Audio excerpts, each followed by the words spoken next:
Salve, salve, minha gente! Boas-vindas ao Pode Encantar, a nossa nova roda que se renova quando chega mais um. Eu sou Marco Aurélio Querubim e estou aqui para dialogar sobre o reencantamento com o mundo e a vida à luz das trajetórias pessoais, vocacionais e profissionais de nossos convidados. Nossa convidada de hoje é uma presença que acolhe pela delicadeza, pela escuta e pela força da palavra. Jornalista, apresentadora e escritora, com uma trajetória sólida de 38 anos na comunicação, ela imprimiu sua competência e carisma em várias emissoras de TV. Conduziu programas como Bem Viver, Manhã Total e segue encantando o público à frente do programa Você com Mônica Cunha, na TV Paranaíba. Além disso, estende seu olhar observador e sensível à literatura em 2 livros, Entre um Café e Outro e A Janela de Frisos Azuis. E no podcast Crônica com Mônica, onde transforma o cotidiano em pequenas pausas de presença e delicadeza. Mônica Cunha, seja muito bem-vinda. Pode encantar? Pode encantar e deve encantar, né? Que alegria estar aqui, nesse espaço tão delicado, nesse espaço tão aconchegante. E ter sido convidada por você foi um presente nesse... A gente está começando junho, né? Mas foi um presente nesse mês e estou muito feliz de estar aqui. É tão interessante escutar um pouco da nossa história na voz de outro, e de outro que a gente admira tanto. Eu te admiro, você sabe disso, a gente se conhece há muito tempo. E sabe o que eu penso? Que é uma forma, quando a gente se escuta pelo outro, é uma forma da gente se encantar pelo que faz. Porque, às vezes, nessa rotina tão árdua nossa, de obrigações, e o mundo que muitas vezes se apresenta duro, rústico, pesado, a gente se esquece de olhar para nós, né? Para o que cada um de nós desenvolve e que acaba refletindo no outro. Então, muito obrigada pelas palavras carinhosas com as quais você me apresentou. Que bom. E agradecemos imensamente você aceitar nosso convite, porque eu já fui tantas vezes entrevistado por você e nunca passou pela minha cabeça que um dia eu ia estar do outro lado. Mas não é uma entrevista, é uma conversa entre amigos. É com esse estado que a gente te recebe para conversar sobre sua jornada pessoal, vocacional, profissional, porque o propósito maior aqui é reencantar as pessoas com o mundo e a vida. E eu sou encantada por essa proposta, sabe? Porque a gente precisa reencantar as pessoas mesmo. Então, e nesse sentido... Estou encantada com esse café tem também. o café, né? Quase Exato, gosto. Tem o café. Então, Mônica... Na jornada do Encantar, a gente sempre esteve muito preocupado em despertar nas pessoas o potencial delas. Porque, na maneira como o mundo está configurado, muitas pessoas escolhem a profissão por necessidade, de sobrevivência, mais do que pela vocação. E você transmite, né? Eu queria ouvir de você como que é essa relação entre profissão e vocação de comunicadora. Olha... Essa pergunta é muito boa porque foi recentemente que eu descobri de onde surgiu essa vocação. Essa vocação, essa entrega e essa, eu acho que é uma missão também, sabe? A maturidade traz uma clareza, né? E foi recentemente que eu descobri num evento que eu fui apresentar e que eu tinha que trazer a vocação e profissão das outras mulheres que eu ia entrevistar. E aí, a organizadora me perguntou, Mônica, como é que você descobriu o jornalismo, a comunicação na sua vida? E aí eu fiz uma busca, sabe? Eu não tenho ninguém na minha família que trabalhe com rádio, com TV, que escreva. A minha família é de pessoas que amam números, pessoas que são médicas. E aí eu fui pensar, de onde que eu tirei isso? Descobri, Marquinhos, eu descobri. Foi na cozinha meia água da minha avó. O que é isso, meia água? É aquela cozinha de um telhado só, sabe? Sim. É um corredor com um telhado. E, aliás, foi meu avô que construiu. Por que a cozinha da minha avó divina? Porque foi ali que eu aprendi a escutar. A minha avó amava contar histórias, a história da vida dela, da família dela. Era onde o meu avô também, quando chegava do serviço, meu avô foi pedreiro. Então, quando ele chegava do serviço, era onde nós nos encontrávamos e eu ouvia tudo da vida deles, do dia deles. Então, ali eu aprendi a escuta. E depois eu fui aprendendo, enquanto crescia, a conversar, a trazer o que eu estava vivendo na escola, com os colegas. Então, foi ali na cozinha da minha avó que eu comecei a praticar e a descobrir essa vocação de querer ouvir as pessoas, sabe? De querer saber a história das pessoas. Então, foi ali. E o meu avô não tinha nem o 4º ano primário direito, né? E ele gostava muito de rádio, então a gente ouvia rádio todos os dias.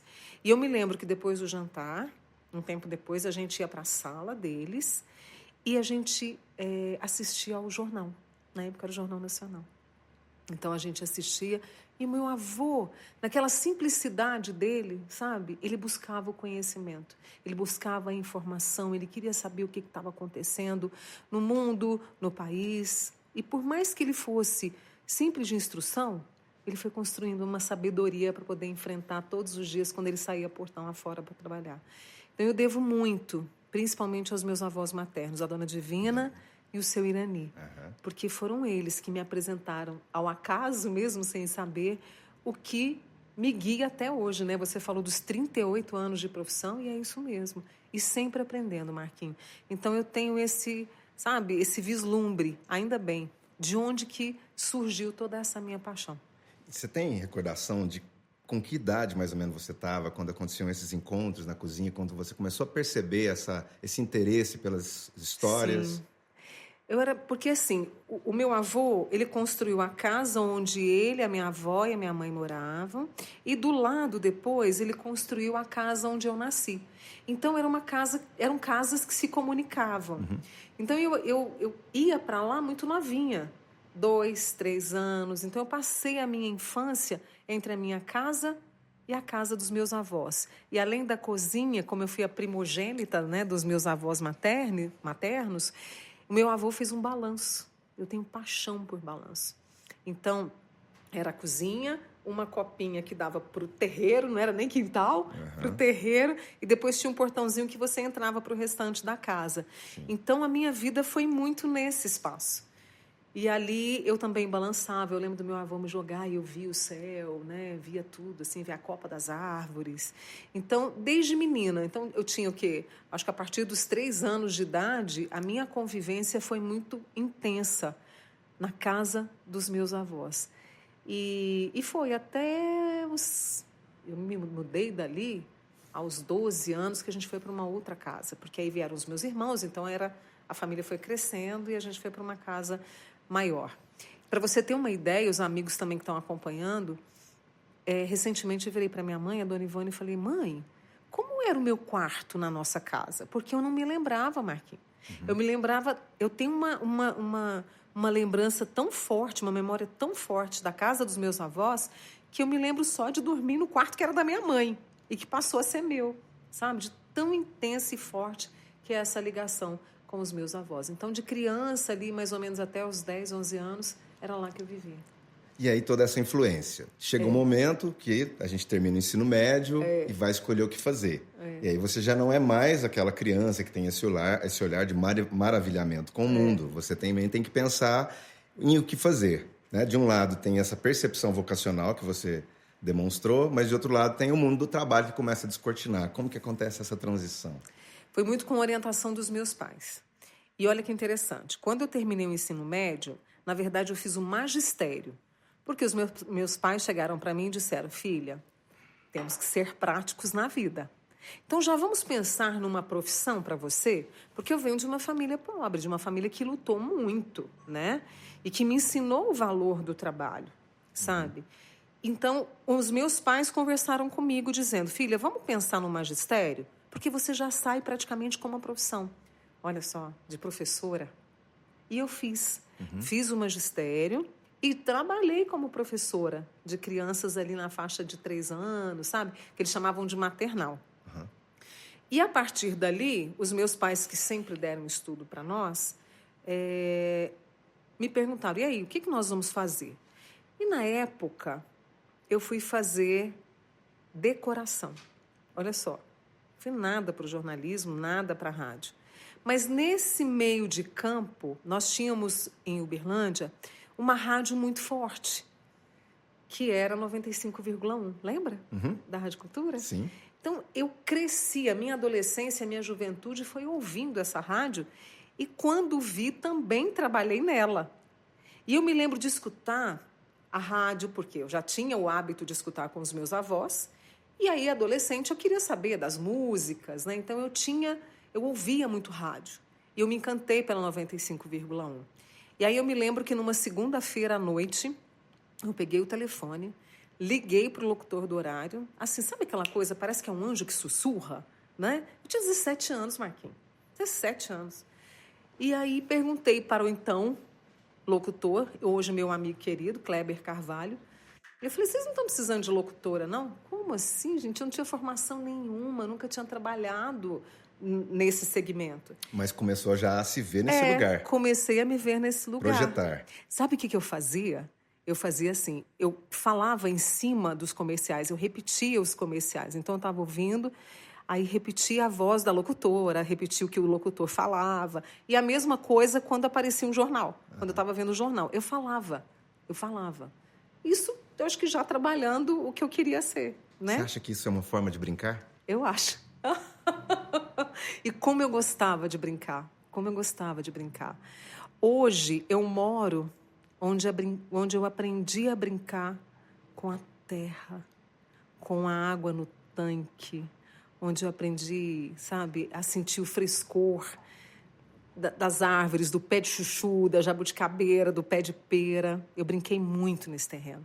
Brinquei muito na rua também, porque na época podia, né? Sim. Mas falando dessa... Depois a gente entra nisso. Falando dessa transição... E aí o Kleber falou, vem aqui amanhã. Vem aqui pra gente conversar. E eu fui. Peguei um ônibus, fui. E a partir dali tudo começou a construir, porque eles foram tão generosos que eles abriram a porta. Eu acho que eles viram algum tipo de potencial, né? E aí eu comecei a equilibrar este trabalho da voz, conhecer o mundo do rádio, com o fim do magistério e o prestar vestibular para decoração. E aí, quando eu caí no mundo do rádio, eu me encantei. Eu falei, gente, é isso que eu quero fazer. Eu fiquei alguns meses ali aprendendo muito, assim, honro todas as pessoas com as quais eu aprendi. Aí depois eu tive que interromper para poder prestar vestibular. Eu prestei para decoração, comecei a fazer, mas o mundo da comunicação me chamou de volta. E aí eu fui para Rádio Paranaíba, através de um amigo que eu conheci, que se chamava Múcio, hoje infelizmente ele não está mais presente, que me apresentou, e aí eu comecei a trabalhar de verdade, sabe? Comecei a trabalhar como operadora, como locutora, sabe? Tinha um horário a cumprir. Então, ali começou tudo. Até que larguei a faculdade de decoração, porque aí veio a televisão. É uma história comprida. Sim. E aí tem o microfone, tem a câmera. O que move você na frente do microfone da câmera e fora do microfone da câmera? O que mora? O que move. O que move. O que te move nesse processo de estar aqui, diante do microfone da câmera e fora de... Nossa, que pergunta, hein? Que pergunta. O que me move é um amor que eu tenho, por mais às vezes que o ser humano seja tão difícil, que mostre um lado tão cruel, mas o que me move é estar com as pessoas, é conversar com as pessoas, sabe? E é escutar o que eu escuto demais hoje. Nossa, aquilo que você gravou no Crônica fez uma diferença para mim, reverberou em mim. Nossa, aquela conversa que você teve com aquela médica, com aquele psicólogo, aquela história que você contou de superação, fez diferença para mim. Me fez chorar, me fez pensar, me fez mover em alguma direção. Eu não sei se seria muita ousadia da minha parte, mas acho que o que me move é fazer com que as pessoas possam parar, pensar, refletir, possam mudar suas vidas, por mais difícil que seja, sabe, Marquinhos? E o que me move muito também, eu acho que é todo o amor que eu recebi da minha família quando eu fiz essa escolha. Sim, quando eu escutei sua resposta, me remeteu à imagem de você lá na cozinha dos seus avós. na renovação disso. E aí eu já te provoco novamente, o que significa para você se chamar de poeta da vida? Eu acho um termo tão bonito, sabe? E eu procuro honrá-lo também. Porque é claro que eu também fico indignada, eu fico triste, sabe? Com as situações que vêm na nossa semana, nos nossos meses. E talvez a maturidade, ela grita muito isso, assim, essa indignação, essa tristeza, essa raiva, sabe? Sim. Mas eu gosto disso, porque eu sempre, por mais que eu não tivesse consciência, eu sempre busquei enxergar a vida com poesia.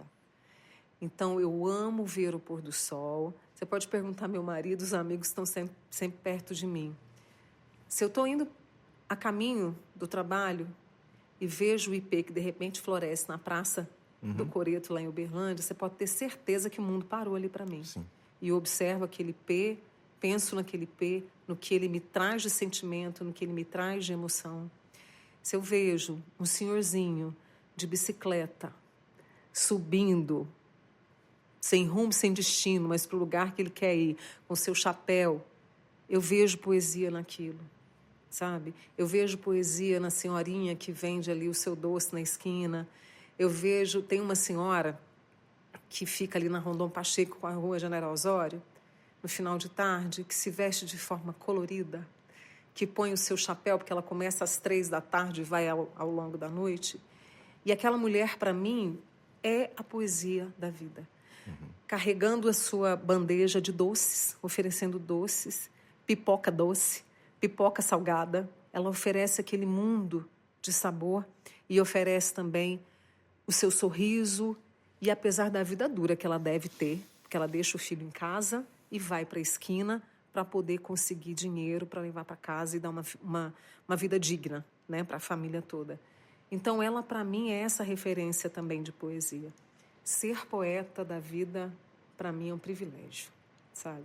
Eu acho que é essa mão invisível de Deus que veio e me disse, filha, você vai ser uma poeta da vida. Não deixe isso morrer, apesar de todas as adversidades. Então, eu sinto que é muito isso. Eu vejo nesse olhar sensível seu, essa poesia ecoando para todos os lados, daquilo que você escuta, daquilo que você vê. E me reconheço muito nisso também. Você falou da bicicleta, do pôr do sol, né? Me reconheço muito porque vivo isso também há muitos anos. E tenho um lema nesse sentido, que é viver o extraordinário no ordinário dos dias. Quando eu ouço você, você me remete a essa confirmação de perceber esse extraordinário da vida. E aí, pelo que você compartilha, eu percebo que extrapola o microfone, extrapola a câmera, extrapola a profissão, porque você precisa dizer mais. E aí é onde surge a crônica. A crônica.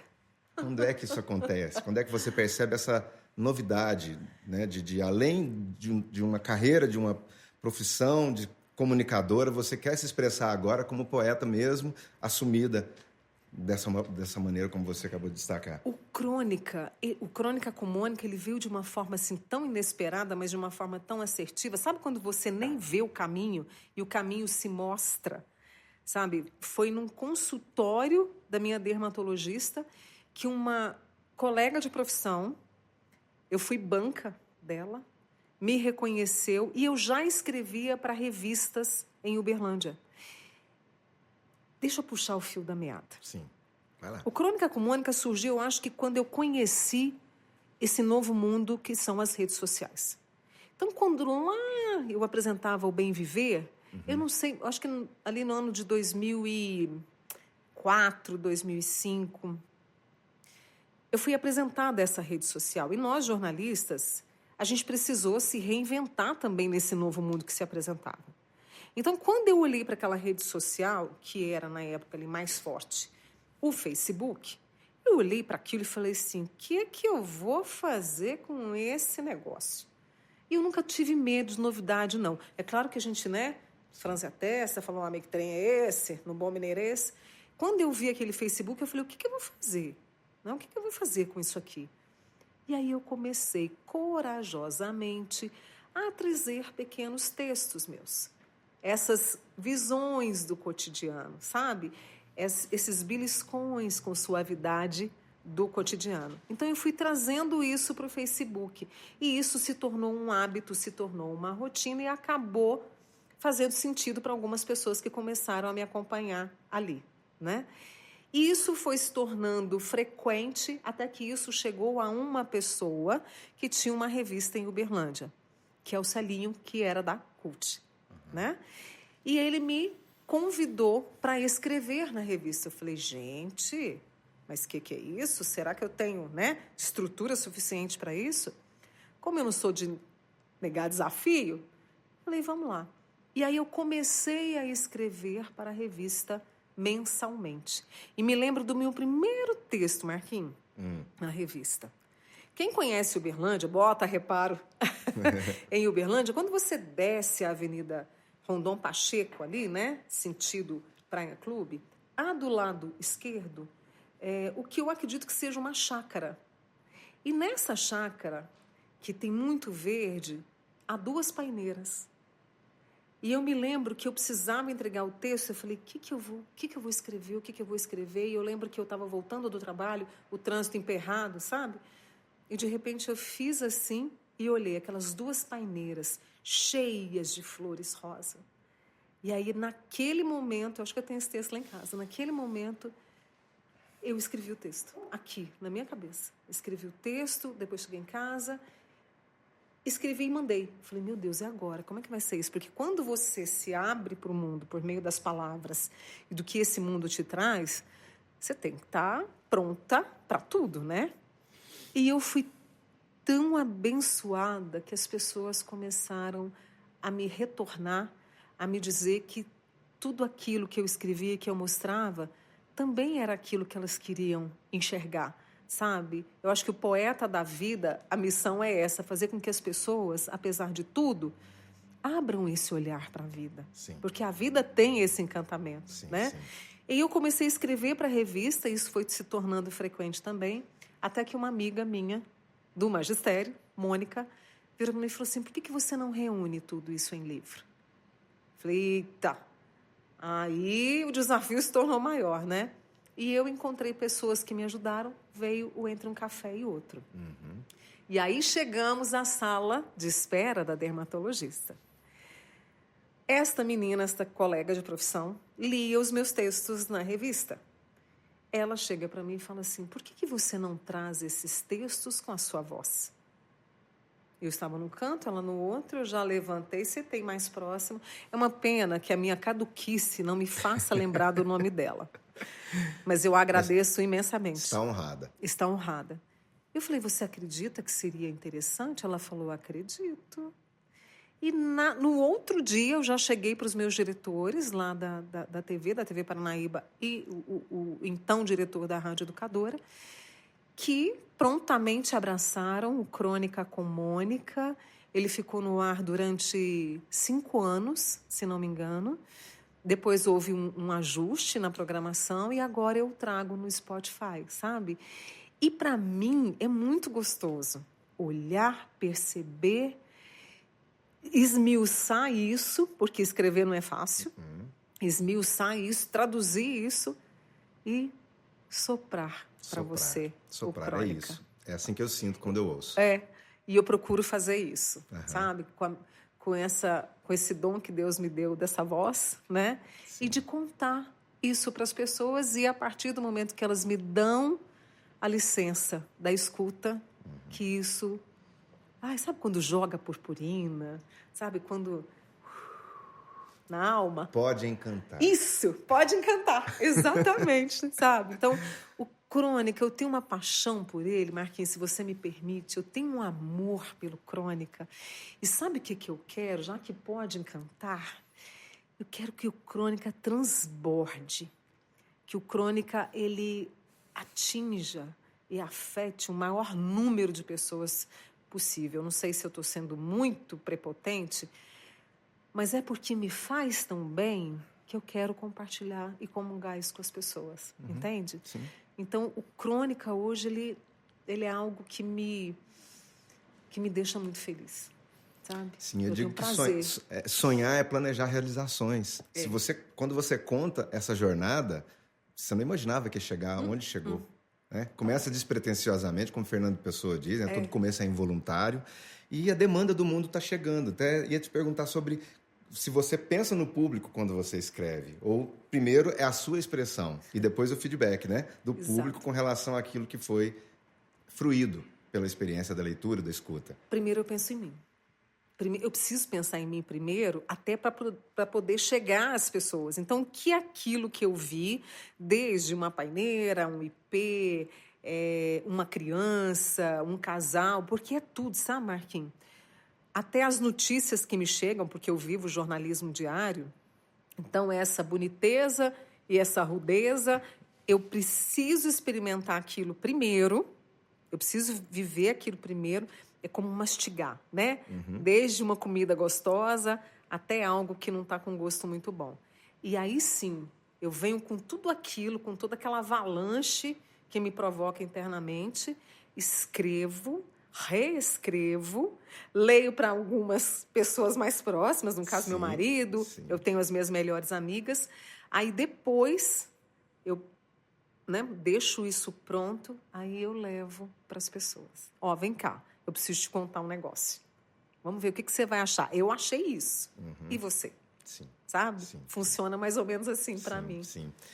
Mônica, eu tenho a experiência da criação já há muitos anos também, e para mim o melhor momento da criação é o insight, é o mote, é a experiência sensorial de olhar com um olhar virgem, com um olhar inédito para tudo aquilo que desperta o encantamento. E o restante vem como consequência disso. Então, quando você fala isso, né, de mostrar para as pessoas, esse momento, de certa forma, ele já passou. Aí vem o processo de produção, que é a escrita formal, a escrita publicada, o texto lido na gravação do podcast, né, e assim por diante. Você tem alguma dica para dar para a gente, que já está começando esse Pode Encantar, com essa experiência toda? Que dica que você deixa para a gente? Nossa, olha a responsabilidade que ele joga em mim. A minha dica é, deixa vir. Ecoou, deixa vir. A minha dica é essa. Porque quando você fica com essa janela aqui aberta e que entra, né, aquele insight, aquele detalhe do cotidiano, aquela situação que te surpreende porque você deixou o seu olhar e a sua janela interna prontos para aquilo, deixa fluir. Porque vem, sabe, eu sou uma pessoa, eu sou capricorniana, rígida, quase perfeccionista. E aí, quando eu pego isso e deixo de lado, sabe? Ponho ele, sabe? Como se fosse uma roupa que você precisa lavar. E deixo essa minha essência aberta, vem. E pronto, você fez. Marquinhos, eu tenho aprendido muito que é na simplicidade que as coisas mais ricas, eu não estou falando de dinheiro, que as coisas mais ricas vêm. É essa simplicidade que as pessoas querem. E hoje, nesse século XXI, 2026, olha onde a gente está. É o que as pessoas mais querem. Elas não querem, sabe, muita coisa complicada. Elas querem essa simplicidade de uma boa conversa. Elas querem saber o que você viu que ela também pode ver, sabe? Elas querem um bom cafezinho com pão de queijo, compartilhar. É isso. É uma conversa boa. Sim. A cozinha da sua avó. Me lembra o trecho de uma canção do Renato Teixeira chamada Irmãos da Lua, que diz que o simples resolve tudo. Resolve tudo. Esse Pode Encantar, quando eu entrei aqui, eu fiquei encantada com a simplicidade da mesa que estou querendo levar para minha casa. Tem que te contar, mesa, então. essa Sabe mesa quem fez ali. essa mesa? Quem? Você conhece. Quem? Adolfo, do Trem das Gerais. Você está brincando comigo? Adolfo, um beijo para você. Eu tô encantada. Com todo carinho. Nossa, já vou encomendar. Eu estou encantada por essa mesa, porque isso aqui é o simples. Madeira de demolição. Então, madeira de demolição, ainda tem a sustentabilidade. Reaproveitamento, sabe? Então, isso aqui, sabe? Isso que vocês do Encantar carregam, sabe? Coisas feitas com a mão, feitas com o coração. Então, eu acredito muito nisso. Eu não tenho medo, não tenho vergonha de falar. Porque quanto mais vida a gente tem, eu acho que mais a gente tem que agradecer. E eu estou vivendo em 2026 um ano muito importante. Por quê, Marquinhos e o pessoal que está acompanhando? Lá em 25 de dezembro, eu vou fazer 60 anos. Que lindo. Que lindo, Mônica. São 6 décadas. 6 décadas de poesia do olhar. De choro, não ter vergonha de chorar, entendeu? De emoção. Então, assim, fazer 60 anos, levando a literatura falada para as pessoas, na minha simplicidade, sabe? No jeito que eu sei escrever, no jeito que eu sei contar. Estando no ar. Para quem começou lá com 18 anos, quando eu comecei a fazer televisão, eu estou aí no ar até hoje com as minhas ruguinhas, mas também fazendo os tratamentos, com o meu creminho que a minha avó me ensinou a passar, com as minhas ruguinhas, sabe? Envelhecendo, fazendo o que eu amo. Eu só tenho que agradecer, meu amigo. E não vou parar não, viu? Parabéns. Vou parar não. Que bom, penso assim também. E tem uma pergunta que é curiosidade minha, pessoal, mas que eu não posso deixar passar, que é essa coincidência feliz de Crônica com Mônica. A sonoridade, a rima. O que isso já rendeu de comentários assim curiosos das pessoas? Então, é um negócio que foi, sabe assim, é um acaso. Crônica que rima com Mônica. Né? Isso a gente discutiu lá na sala. Eu posso falar o nome dele, né? Claro. Do querido Dan Rocha, sabe? Dan Rocha, Rogério Silva, a quem eu sou extremamente grata. Porque eu falei, olha, eu quero trazer o Crônica. E eu me lembro que o Dan falou, então vamos fazer o Crônica com Mônica. O que você acha do nome? Perfeito. Pegou. Porque Crônica, Mônica, uma letra separam o que está tudo junto, o que é a unidade, sim, né? Sim. E é interessante porque isso marca as pessoas até hoje, sabe? Marca as pessoas. Então, elas falam, ai, você é a Mônica da Crônica. Entendeu? Sim. E ficou, sabe? Ficou essa marca e me rende muita alegria. Muita alegria. Que bom. Maravilha, que lindo. E aí a gente conta tudo isso, né? Tem muita beleza, muito encantamento, muita poesia, mas a gente sabe que o processo criativo, ele também tem dor. Tem. Então, muitas vezes fala assim, tem tantos por cento de inspiração, né? 10% de inspiração e 90% de transpiração. Como que é esse processo para você? Principalmente quando se tem compromissos firmados profissionalmente que requerem uma regularidade. E, por exemplo, agora, né? Porque antes eu tinha o Crônica todos os dias. Era um desafio, porque tinha hora que eu chegava e falava assim, meu Deus, o que eu vou escrever? E aí, naquele processo de sofrimento, quando você não tem uma palavra, você não se lembra de uma imagem, o que eu fazia? Ainda faço. Eu paro, silencio e deixo vir. Sabe? Paro. Eu costumo escrever, eu gosto muito do papel e da caneta, né? Mas tem hora que não dá, Marquinhos. É o processo.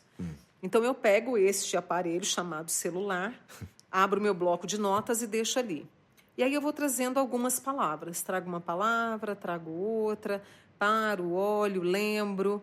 E isso eu fico... Tem dias que eu fico 10 minutos, tem dia que eu fico mais de meia hora, tem dia que eu fecho o celular, levanto, vou fazer outra coisa, depois eu volto, sabe? E aí vem... Eu diria que eu sou muito abençoada, porque na maioria das vezes vem. Até o que eu não queria contar, vem. Mas é um processo solitário, doloroso e que muitas vezes não é pergunta. Professor, o que eu faço com isso? Não tem jeito, sou eu comigo mesma e com o meu compromisso de levar essa crônica para as pessoas. Então, eu tenho esse ritual. Sento, silencio, penso e começo. E nesse processo, é o que eu te disse, muitas vezes levanto, vou ali, brigo, falo, meu Deus, o que eu vou fazer? Pode vir, como eu tenho que esperar muito tempo depois para vir. Eu já escrevi de madrugada, mas também já escrevi... Eu estou com um novo hábito, que é o seguinte. Estou indo para o trabalho. De repente, eu vejo algo. Eu vejo algo na rua. Eu pego o meu celular e já gravo. Então, vamos supor, sei lá, eu vi um casal e o homem entregando um ramo de um ramalhete de flores para a mulher. Aquilo me tocou, eu já pego o celular e já começo a gravar. Vou gravando. Aí depois eu pego esse texto e trabalho. Sabe? Então, é esse processo. E é interessante que, na semana passada, eu estava pensando assim, eu preciso ter um espaço para escrita. Porque nos cursos que eu também faço, eu vou fazendo cursos de escrita aqui e ali. Você precisa ter um espaço, né? E muitas vezes o meu espaço é dentro do carro, na TV, quando eu tenho um intervalo e que eu vejo, lembro de algo, quero escrever, sabe? Ou é na minha mesa de estudo que eu tenho lá na minha casa, ou é na cozinha, ou é na minha mãe, sabe? Então, eu permeio todos esses espaços para trazer o Crônica, mas hoje, aquela em mim que escreve precisa de um lugar. Sim. Ela está precisando de um lugar, sabe? Para deixar um monte de post-it, é se organizar na própria bagunça, porque às vezes escrever é você ter uma baguncinha. É um mapa mental, né? É, exatamente. Então, eu estou sentindo falta disso. Depois eu te conto se eu conseguir encontrar esse lugar na minha casa. A gente vai construindo as coisas, né? Com a maturidade. Tem pouco tempo que eu comecei a me dar conta de que, se a gente olha para o mundo, como ele está organizado, os processos naturais estão fluindo. Nós somos natureza. Em que medida a gente se percebe fluindo com o mundo? Porque mentalmente a gente cria um punhado de obstáculos. Mas se a gente respira, sereniza e deixa as coisas acontecerem, esse fluxo ele acontece. E isso apazigua o coração, a ansiedade. Esse é um aprendizado que eu tenho tido e me reconheço muito quando você fala sobre isso. E você acha que você traz esperança para as pessoas? Acho não, vamos dar o verbo. Acredito, sim. Acredito porque eu já tive, né, esse retorno. Porque eu já tive pessoas que me contaram. Eu vou te contar um exemplo, a você e os amigos. Há um tempo, quando o Crônica ainda estava na rádio, eu entrei no laboratório, lá de Uberlândia, no laboratório de imagens, né, exames de imagem, e eu fui para uma reunião. Então, eu entrei na recepção e pedi à moça para chamar a pessoa com quem eu iria encontrar. E, de repente, veio uma moça correndo e ela se pendurou no meu pescoço, ela me abraçou e, num choro, ela me falou, bem ao pé do ouvido, ela falou, que bom te encontrar, porque eu precisava te dizer que, ouvindo a sua crônica no momento de muita tristeza na minha vida, eu pude renovar o meu fôlego naquele dia que eu escutei. E ela falou, Mônica, e você me fez chorar de uma forma, mas não foi choro de sofrimento, foi aquele choro misturado com tudo, né? Que eu tive que parar o carro para acabar de ouvir a sua crônica e também para poder organizar tudo que foi mexido, feito ventania dentro dela, sabe? Então, eu acredito muito nisso, Marquinhos. Eu não tenho o menor problema em falar. Não só ela, mas outras pessoas também, sabe? Que com uma frase, com a crônica, com o texto, disseram, puxa, isso me fez respirar outra vez. Né? Porque, inclusive, hoje no programa, trouxe um trecho do poema da Clarice Lispector, que fala muito isso. Ela diz assim, mais ou menos, né? Eu não tenho qualidades, mas tenho fragilidades. E, às vezes, bem às vezes mesmo, eu tenho esperança. Então, eu procuro, sabe? Com a dor, com o amor, com as minhas experiências, eu procuro levar esperança para as pessoas. Porque eu também busco esperança para mim todos os dias, né? A gente sabe que a existência exige um esforço em comum, né? E quando a gente abre a porta de casa para fazer o que a gente tem que fazer, o mundo se apresenta difícil, sabe? Com tanta coisa, né, Marquinhos? Acho que não dá nem para enumerar.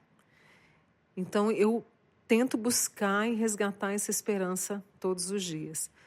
E uma das pessoas que me faz assim, resgatar essa esperança é a minha mãe, Dona Ivone, sabe? Que é uma pessoa que tem uma fé inabalável, que apesar das dores que sente aos 85 anos, ela tem um entusiasmo, tem alegria de arrumar a cozinha dela. Eu nunca vi cozinha mais impecável. E sempre quando a gente está, principalmente eu, é sempre que os meus irmãos não gostam muito de sopa, mas ela percebe que quando eu preciso de um aconchego, quando eu preciso de um tempo, de uma pausa, ela sempre me manda, filha, fiz sopa. E talvez ela saiba ou talvez nem saiba. Mas lá nas entranhas, porque a gente tem essa ligação, ela me faz esse convite. Filha, tem sopa. Aí eu vou lá, tomo a sopa, escuto, aperto a mãozinha, aperto o braço, me encho com o olhar verde dela, porque ela tem os olhos verdes. E aí você vai abastecendo, né, com a esperança. E aí eu sopro essa esperança para as pessoas também. Essa alimentação que vem de mãe, ela alimenta 2 vezes, né? 2 vezes. Ela nutre no corpo. E nutre a alma. E ali eu vou me fazendo filha dela a cada instante que a gente se encontra, sabe? Na sexta-feira da semana passada estava um frio, né? Um gelo, caiu a temperatura. E eu fui lá na casa dela porque, assim, além de trabalhar durante o dia, muitas vezes à noite eu tenho compromisso. E agora eu assumi um outro desafio que me faz sair de casa 6h30 da tarde para poder estudar. E aí na sexta-feira eu não tinha nenhum compromisso à noite. E falei pro Ronaldo, vamos lá na minha mãe? Aí eu fui, sabe? Cheguei lá, ela estava já deitada na caminha dela, e a casa dela, onde moravam os meus avós, a minha irmã reformou, tá pequenininha, aquela casa de boneca. E eu vi que ela estava debaixo de coberta. O que eu fiz? Lembrei daquela criança. Falei, mãe, deixa eu deitar com você. E ali deitei com ela, puxei a coberta, mas não foi a coberta que me aqueceu, sabe? Não foi a coberta que me trouxe a mansidão depois de uma semana intensa, né? De exigências, de pressão, de cumprimento de trabalho, essa coisa toda que a gente vive. Foi o calor dela. Eu deitei de costas assim, então o coração dela encostou nas minhas costas, né? E ali a gente ficou durante um bom tempo. A minha irmã chegou e falou, mas o que é isso? Falei, não te cabe aqui. Agora é a minha vez. Agora é minha vez. E ali a gente ficou conversando. E, sabe, são esses momentos que são tão revigorantes, sabe? E que eu acho que a gente vai levar quando a gente der o último suspiro. É isso que vai vir aqui, ó, sabe? É isso que virá na mente da gente. Esses momentos de carinho, esses momentos que a gente está com as pessoas que a gente ama. E muitas vezes não são só as pessoas de sangue, não, viu, Marquinho, eu acredito. São aquelas pessoas que a gente encontra, né, nessas estradas da vida, como diria Sérgio Reis, e aí você se apaixona por elas e elas fazem parte da sua vida como se fossem família, né? Eu acredito nisso. Sim. E com esse processo de amadurecimento vem a sabedoria. Vem. Porque essas aflições da vida, elas estão o tempo todo nos exigindo respostas. Né? Tem os nossos dilemas individuais, mas tem essa correria do cotidiano. Né? Então, ao mesmo tempo que você tem essa profusão, né? Essa criação abundante de crônicas, diariamente você tem que cumprir compromissos profissionais. Opa, tenho. Lidar com notícias, com assuntos duros, pesados. Como é que é a gestão, o gerenciamento disso? Eu procuro me afastar, mas às vezes não dá, né? E o que eu tenho aprendido? Porque como eu tenho muita coisa para fazer, muitos compromissos, eu estou fazendo um compromisso diário que é uma coisa de cada vez. E como você disse, hoje eu lido com o jornalismo factual, que muitas vezes é difícil, na grande maioria, mas hoje ele me traz para um lugar mais protegido. Porque eu lido com saúde, eu lido com comportamento, eu lido com histórias de vida. Então, talvez o você hoje, ele me embale. No sentido até de ninar mesmo, né? Mas eu procuro gerenciar trazendo mais gente para perto de mim, chegando em casa, tentando desligar, olhando para a minha primavera que está crescendo assim de forma avassaladora, crescendo bastante. E procurando, assim, nos fins de semana, eu vou para a praia, eu fico ali, naquele verde, eu procuro chamar os meus amigos para casa. Então, eu vou gerenciando dessa forma, sabe? E com a escrita também, né? Com a escrita também. Então, quando eu entro para minha casa, é o meu refúgio. É o meu refúgio. Então, ali eu fico de pés descalços, sabe? Não dou tanta trela para as notícias mais. Aí eu fico ali, naquele mundo, que é só meu. Sabe? Para poder gerenciar isso tudo. Sim. Mas não é fácil, não. Porque quando vem uma notícia, recentemente, por exemplo, que a gente teve o caso do bebê de 3 meses, né, que morreu ali espancado pelo próprio pai, isso a polícia já averigou, enfim. Cara, aquilo te dói de uma forma que você fala para o mundo, porque eu não dou conta. Então, naquele dia, todos nós sofremos ali, todos nós, sabe? Sofremos bastante. E eu até fiz um programa falando sobre isso, assim, sobre por que quem deveria amar espanca e mata. Não tem uma explicação, né, Marquinhos? Não tem. A gente procura entender, mas às vezes não tem como entender. Aceitar também não dá, mas a gente tem que encontrar uma forma de ressignificar.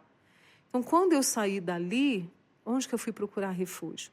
Na minha casa, com meu marido, com a minha mãe, e lá no meu quarto, quietinha. Sabe? Para você, ok, aconteceu, a polícia vai tomar providências, mas eu também não posso deixar com que isso tome conta de mim. Né? E aí eu vou tendo esses recursos mais simples para poder dar conta do batidão, como diria minha avó. Novamente você aponta a resposta, né? Recursos mais simples. Recursos mais simples. Eu percebo que a gente precisa propagar a mensagem de que é preciso relacionar-se mais com o mundo natural.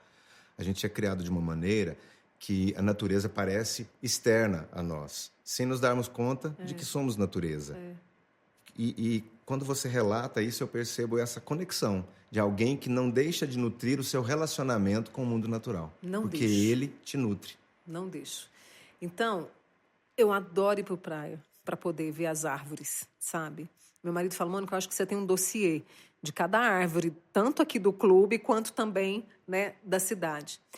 Lá na minha casa, que é esse terreno onde eu brinquei, né, onde eu andei na terra, onde eu vi o meu avô lidar com a natureza, meu avô tinha um respeito pela natureza muito grande.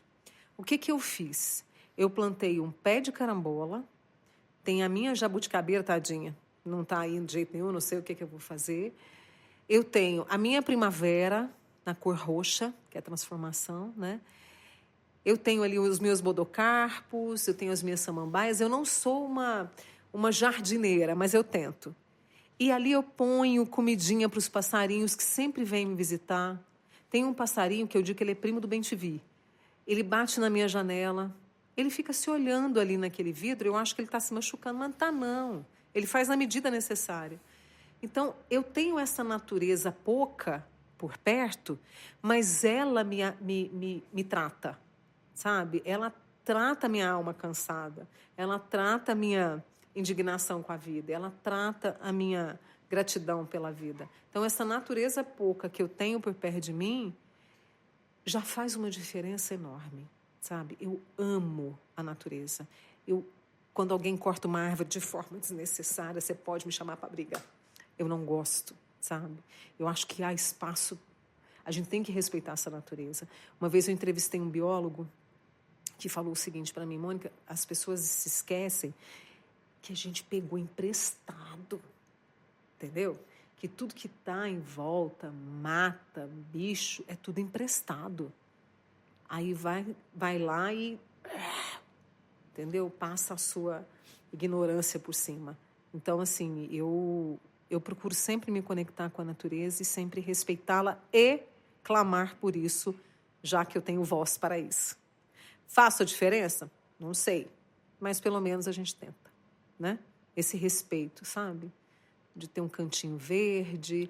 E não sou nem eu que digo, acho que você é um especialista também, mas hoje no mundo inteiro se olha para esse verde, né? Para esse verde que precisa fazer conexão com a gente, que precisa estar do lado da gente. Saúde. Né? Parte da gente a iniciativa dessa conexão. Mas a maneira como somos educados, a aceleração do mundo não favorece. Não favorece. Eu tenho uma convicção, né, na minha maturidade, né, de também mais de 50 anos, de defender hoje, propagar essa afirmação. De que precisamos nos relacionar mais. O Nego Bispo, um quilombola, falecido em 2023, ele tem uma frase que é muito pertinente para esse momento, que ele diz o seguinte: a gente fica com esse discurso de cuidar da natureza, mas o planeta não precisa que cuidemos dele, porque nós somos parte dele, cuidados por ele. Mas uma coisa que a natureza pede de tudo é reciprocidade. Então ele diz assim, a gente não tem que cuidar, a gente tem que aprender a se relacionar. Se relacionar com ela. E como é que a gente se relaciona se não pelo contato, pela conexão? E como, então, fazer isso num ambiente cada vez mais urbanizado, mais digitalizado e que as crianças estão cada vez mais distantes? Você falou disso aqui, isso aqui é muito bom. Mas ele precisa também de um tempo. A gente não pode ficar... Né? Parece que ele faz parte da gente, como se fosse um membro da gente. Eu me lembro uma vez que fiz um Crônica com Mônica na Casa da Cultura de Uberlândia, e foi na época do aniversário da cidade. E aí eu levei a seguinte reflexão. Qual é a cidade que você vê? Você vê a sua cidade? E eu me lembro que eu falei de eu acho que é um IP ou uma paineira. Eita, agora me pegou. Mas eu acho que é uma paineira, que fica entre uma passarela e um viaduto, ali na João Naves de Ávila, do lado do Terminal Central. Só que ele fica no meio desses dois concretos. E eu falei sobre ele, que quando eu ia de madrugada trabalhar, ele me surpreendia, porque de repente ele estava só com as folhas verdes e de repente ele já estava carregado em flor. Então, aquilo era companhia para mim na madrugada, sabe? Ou quando eu voltava para um outro compromisso mais tarde e o via com o sol. E eu me lembro que nesse espaço de conversa e de reflexão que eu levei o que você vê da sua cidade, como é que você trata a sua cidade, muitas pessoas falaram assim para mim, mas eu nunca vi essa árvore, não. Aonde é que ela fica mesmo? Você acredita nisso? Falei, gente, ela está no centrão da cidade. Porque muitas vezes a gente só fica de olho nisso aqui, ó. Não levanta o olhar para ver o que tem do lado, sabe? A gente tem que se policiar para isso. Eu falo muito com o Ronaldo, a gente tem que se policiar, porque às vezes você fica tão preso, tão refém, né, que você não levanta esse olhar para você enxergar o que está no seu quintal, quem está do seu lado, o que está na sua cidade. Parece que a gente vive na cidade assim, nem sabe nada sobre ela. E ela é a nossa extensão da casa, né? Então isso me impressionou muito. E por que as pessoas não olharam para ela? Por quê? Porque não têm interesse, porque estão entorpecidas, porque... Distraídas, porque não estão conjugando o verbo encantar. Aí vira essa mesmice, essa chatice. E eu fico, às vezes, observando para as pessoas e me preocupo, porque as pessoas estão muito tristes. Sabe assim, parece que a face derreteu na tristeza. E... com Crônica, com o meu trabalho, com o seu trabalho, a gente procura fazer assim, né? Não é? Sim, sim. É a esperança ativa. A esperança ativa. A esperança não pode ser abstrata, não pode ser apenas uma crença. Ela tem que ser essa busca cotidiana. Né? E nessa busca você está se renovando com uma nova invenção. Tô. Eu inventei moda, como diria minha avó, sabe? Esse ano eu comecei a fazer o curso de psicologia. E quando eu falo para as pessoas, há quem diga, nossa, mas tem tudo a ver com você. Eu falo, então tá ótimo, né? Estou seguindo o chamado. E foi mais ou menos um chamado, sabe, Marquinhos? Desde 2020, 2021, olha, a gente está falando ali de um momento crítico da humanidade, foi a pandemia. Algumas pessoas, né, chamados pontuais. Eu acho que você tem que fazer psicologia. Jornalistas, eu estou fazendo curso de psicologia... tem a sua cara. Então, aquilo foi me rondando, sabe? Aquele negócio. Aí, o ano passado, uma grande profissional, em entrevista no Você, ela me disse, você já começou a fazer faculdade? Você já começou? Eu falei, não. Ela falou, faça. Aquilo, não sei se é porque ela tem uma voz muito forte, né? Então, aquilo fez assim, põe no meu coração, né? E eu comecei a pensar naquilo, quando eu tirei férias e vi o outono de perto, eu falei, eu acho que faz sentido, eu acho que está na época, eu acho que eu vou tentar fazer isso. Quando foi esse ano, eu procurei a faculdade, procurei a coordenadora, que me recebeu muito bem, e quando eu vi, eu estava matriculada. E quando eu vi, eu estava dentro de uma sala de aula com uma geração completamente diferente da minha, estudantes de 18, 19, 20, mas aí também tinha uns de 30, tem uma de 50, 40, 38... Então, eu fui para esse espaço meio assim, caí aqui. E agora, o que eu vou fazer com isso? E até agora, foi uma grande descoberta. E eu realmente estou apaixonada pelo curso de psicologia, tanto que eu fico com medo do jornalismo ficar um pouquinho de lado, mas não vai não, porque eu acho que as duas conversam. E aí, agora, nessa fase da vida, que tantos acreditam que a gente tem que já começar a diminuir, eu acelerei. Então, estou fazendo curso de psicologia para o meu conhecimento, para a minha escrita, sabe? Para ampliar tudo que a gente quer saber mais, né? Da existência da gente, do outro. E estou nesse caminho, já vou para o segundo período animadíssima. Estou feliz, sabe, de fazer esse curso. Estou feliz. Que lindo, parabéns. Obrigada. Que bonito. Olha, eu te disse que ouvi praticamente todas as suas crônicas. Muito obrigada. E tem tristezas, tem alegrias, então eu tive vários momentos de me emocionar, de rir, de gargalhar. Que honra. Sabe, de falar assim, nossa, que coisa mais sensível. E, coincidentemente, uma delas, a última, que se chama O Tesouro no Corredor, teve um momento muito tocante. E eu queria que você falasse da Mônica à luz do que eu vou te ler aqui agora. Tá bom. Cada entrevista é um exercício de entrega. A pergunta que formulamos carrega a vontade de ser ponte, de extrair o essencial. O foco nos consome quando a excelência é o norte. Eu sou assim. Busco refinamento em cada gesto, em cada pauta. A paixão não é apenas sobre o que fazemos, mas sobre a intensidade com que nos permitimos estar presentes. Nossa, escrevi isso? Escrevi. Escreveu e me tocou profundamente. Eu procuro fazer tudo com isso, com essa palavrinha, com excelência. E isso eu te digo desde que eu me entendo por gente. Então, nos meus estudos, na minha forma de ser filha, na minha forma de ser amiga, na minha forma de trabalhar.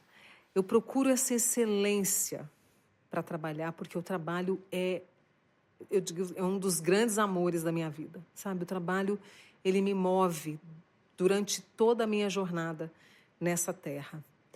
E essa palavra ponte, eu sempre digo isso e comecei a dizer quando eu comecei a fazer o Bem Viver. Porque eu me via como ponte. Era eu, o profissional da saúde, e quem estava do outro lado da tela. E por uma mensagem dessa pessoa que chegava a mim, eu podia tirar uma dúvida com aquele profissional que estudou anos e que poderia diminuir uma angústia, uma agonia, que podia levar um pouco de clareza para aquela outra pessoa. Então, eu sempre me senti ponte. Sabe, eu estou ali no meio do caminho, como escreveu Drummond, e essa pessoa tem a liberdade de chegar até a mim, assim como eu tenho liberdade de chegar até ele, que tem confiança em mim, e a gente fecha esse círculo, sabe? E eu me entrego. Hoje aqui eu estou entregue a você. Eu tenho isso como característica minha. Eu me entrego de forma inteira, acho que até mais de 100%. Eu me entrego. Então, eu me entrego a cada entrevista que eu faço. Eu não chego simplesmente, sento e faço perguntas. Não, eu estudo, eu pesquiso, eu leio, eu me interesso e ali eu vou trabalhando esse entregar. Então, quando eu vi esse tesouro no corredor, que foi durante uma gravação, né? Eu me entreguei àquele menino, por mais que fossem ali minutinhos, mas foi uma entrega. Eu parei e me entreguei a ele. Aquela pureza, aquele colecionar figurinhas de jogadores que eu nem conheço, mas ele estava tão encantado com tudo aquilo e eu quis me entregar, por mais que fosse rápido, eu quis me entregar àquele momento para entender um pouco daquele menino, sabe? Daquela pureza, daquele descobrir o futebol e não se importar de deitar ali no meio do piso. Ele não se importou. Ele se respeitou, deitou ali até o chamado da mãe. E até também eu chegar e brincar com ele e querer saber um pouco mais. Então, eu sempre tenho a excelência... Ui, dá um cansaço, cara. É bom ver o resultado depois, mas cansa. Sim. Mas eu tenho isso como objetivo. Fazer tudo com excelência, e não só profissionalmente, mas pessoalmente também. E ser ponte. Até quando for possível. E eu te confesso que, ao fazer um balanço da minha investigação, que também me entreguei para poder estudar a Mônica a partir das suas palavras escritas e faladas, eu cheguei a uma conclusão, e o meu balanço é de que o Crônica com Mônica é um serviço de utilidade pública. Marquinhos. Sério? Sim. Você toca em sensibilidades, você ensina as pessoas a olhar. Tem gente que não aprendeu a olhar, a observar, a escutar, mas ouvir o Crônica com Mônica ensina a fazer isso. Marquinhos, obrigada. E mesmo tocando em assuntos delicados, como a criança que foi deixada por duas mulheres, a mãe e a avó. Nossa, aquilo também mexeu comigo. Né? Mesmo tocando em situações assim, coisas tristes, ensina a olhar a vida com essa esperança ativa que eu destaquei aqui antes. Então eu acho sim, e por isso eu queria te pedir para divulgar como que a gente pode falar para as pessoas alcançarem, conhecerem o podcast Crônica com Mônica. Obrigada. Nunca mais vou me esquecer disso, que você me disse. E isso me incentiva a cada vez mais, por mais que seja sofrido o ato de buscar, mas de buscar mais para poder levar mais esse olhar para as pessoas. O Crônica com Mônica, hoje, ele está disponível no Spotify. É só procurar lá, tem a logo, né? Ela está entre o vermelho, o azul, né? Essas cores, assim, estão intensas. Então, tá lá no Spotify. E eu tenho a minha rede social, que é o @Mônica com K, Cunha. E eu sempre alimento o meu Instagram com trechinhos do que vem por aí quando eu escrevo e gravo o Crônica com Mônica. Então, por enquanto, ele está lá no Spotify. Mas, diante disso, do que eu já tinha aqui em mim, quero trazê-lo para mais canais. Sim. Eu espero conseguir. Maravilha. Obrigada. Que viu? bom. Então, ele está lá no Spotify, é só acessar. A gente tem uma surpresa preparada aqui para você. Mas antes disso, eu queria mostrar a Mônica criança. Vamos ver? Olha lá, ó. Olha a Mônica criança. Ai, quando eu separei essas fotos, assim, foi uma saudade, menino, sabe? Porque eu me lembro desses momentos, né? Aquela foto que eu tô agachada com o cachorrinho, aquele é o Totó. Foi o nosso primeiro cachorro. Porque criança sempre gosta de bichinho, né? Uhum. E eu aprendi, principalmente com a minha mãe, sabe? Minha mãe é apaixonada por bicho. Então, aquele é o Totó, meu cabelo cacheado, isso foi... Que idade? Ali, eu devia ter uns 4 anos, eu acredito. 4 anos, é. Ali do seu lado direito tem uma erva cidreira. É, isso mesmo! É uma erva cidreira e as flores de Dolivone, que ela sempre plantou. É um jardim que tinha em frente à casa. E, como eu te disse, a gente era vizinho dos meus avós, né? Porque a minha mãe é filha única, então a gente sempre foi muito unido. E pro balai de gato, a gente estava sempre junto ali. Eu amo essa foto que meu pai tirou. Meu pai amava fotografar. Então, a gente tem um baú de fotografias, porque ele sempre gostou. E essas duas fotos aqui, né, a preto e branco, a cor do vestido era azul, foi nessa outra casa para onde a gente mudou, perto dos meus avós também, e meu aniversário de 6 anos. E a gente sempre comemorou a vida lá em casa. A gente sempre comemorou a vida. Com bolo, com guaraná, com bala de coco, com docinho de leite... aquele docinho daquele leite. Sim, sim. E eu acho que vocês perceberam que ali tem bolas de Natal. É porque eu faço aniversário dia 25 de dezembro. Sabe? Então, uau, que simbólico, hein? Simbólico demais. Então, a gente sempre fez festa lá em casa. Por mais que a minha mãe tenha sido filha única, mas o meu pai teve 8 irmãos. Então, a casa era sempre movimentada. E os meus pais sempre incentivaram essa beleza da infância, sabe? De você, vem gente cantar parabéns, né? Vou ganhar presente. Vem o tio tal, a tia tal, vem os coleguinhas da escola. Então, eles sempre fomentaram isso, né? E essa menina, às vezes, eu me esqueço dela. Então, olhar para essas fotos, quando mandei rapidamente para você, mas olhando para essas fotos agora... deu vontade de conversar mais com ela, com essa menina. Esse é o chamamento da criança. E é um momento de te provocar para saber o quanto você percebe no seu cotidiano a presença dela. Olha, está muito ainda restrito. Não vou mentir para você. Talvez pelo fato de trabalhar tão arduamente, com tanto afinco, com tanta responsabilidade, tem hora que eu deixo ela de lado. Então, eu preciso chamá-la para mais perto, sabe? Preciso chamá-la para mais perto. Criar momentos na minha rotina para trazer essa menina que amava brincar de boneca de papel. Eu tenho até bonecas de papel lá em casa. Vou até tirar das caixas. Mas eu preciso muito trazer essa menina, sabe? Que sempre foi feliz, sempre foi curiosa, sempre imaginou, criou, gostava de estudar. Eu preciso trazer essa menina. Eu acho que eu vou mandar revelar, imprimir a foto e deixar ela num canto depois desse chamamento, porque ela está bem escondidinha. Então, bota reparo nisso. Adoro, bota reparo nisso. Muito bonita essa expressão, né? Eu amo essa expressão, bota reparo nisso. Porque é aquilo que eu te falei. Tem hora que a gente não repara em nada, menino. Vai deixando a pressa tomar conta, os boletos tomarem conta, sabe? O mundo digital tomar conta e a gente tem que botar reparo nisso, sabe? O que você vai reparar que você vai me contar, o que eu reparo que eu te conto. Então, vamos conjugar o verbo reparar. Bota reparo nisso.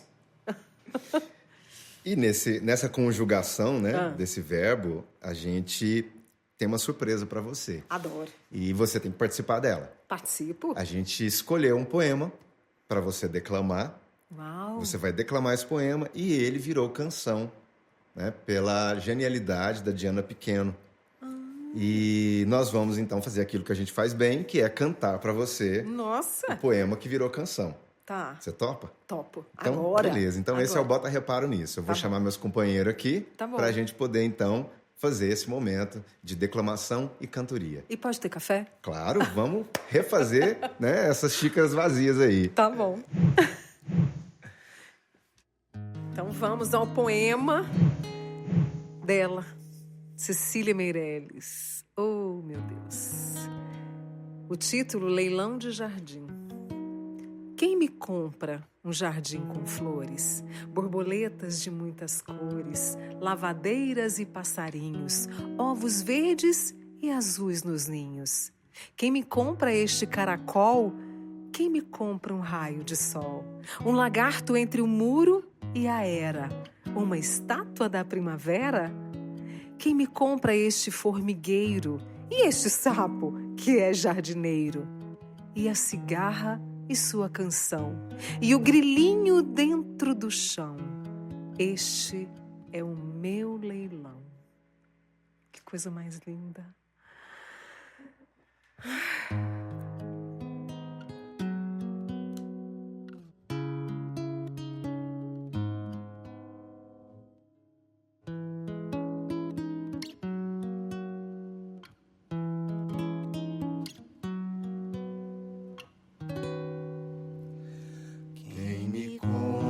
Jardim com flores, borboletas de muitas cores, lavadeiras e passarinhos, ovos verdes e azuis nos ninhos. Quem me compra esse caracol? Quem me compra um raio de sol? Um lagarto entre o muro e a era, uma estátua da primavera. Quem me compra esse formigueiro e este sapo que é jardineiro? E a cigarra, sua canção, e um grilinho dentro do chão. Esse é o meu leilão.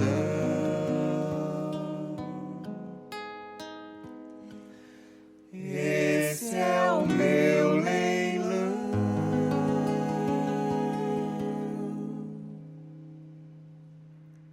O que eu posso dizer? Depois dessa beleza de vozes, de acordes, o que eu posso dizer? Que o mundo é melhor porque existe o Encantar. Que o mundo é melhor porque existe Cecília Meirelles. Que o mundo é melhor porque nessa quarta-feira, que eu vim lá do Uberlândia, para Araguari, eu pude vivenciar a sensibilidade da melhor forma possível. Muito obrigada. E espero retomar essa prosa qualquer dia desses. Muito obrigada. Obrigada de coração. A gente que agradece. Porque essa quarta-feira foi muito especial. O mundo é melhor porque existe Mônica Cunha e nós agradecemos a sua generosa acolhida ao nosso convite. Muito obrigado, Mônica. Obrigada e que Deus abençoe o Pode Encantar. Contem comigo. Obrigada. Esse foi mais um episódio do Pode Encantar.